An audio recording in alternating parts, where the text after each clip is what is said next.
kasama ng Espiritu Santo, magpa sa walang hanggan.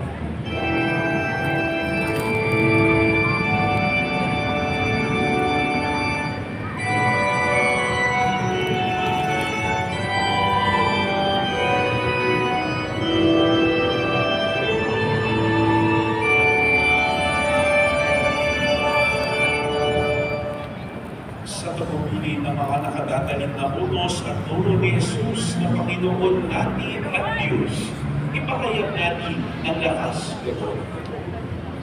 Ama namin, sumasalangit ka. Sambahin ang ngalan mo. Papasa amin ang kaharian mo. Sundin ang loob mo dito sa lupa para lang sa langit. Bigyan mo kami ngayon ng aming kakanin sa araw-araw. At patawarin mo kami sa aming mga sala, para ng pagpapatawad namin sa nakakasala sa amin. At huwag mo kaming ipahintulot sa tukso, at higyan mo kami sa lahat ng masama.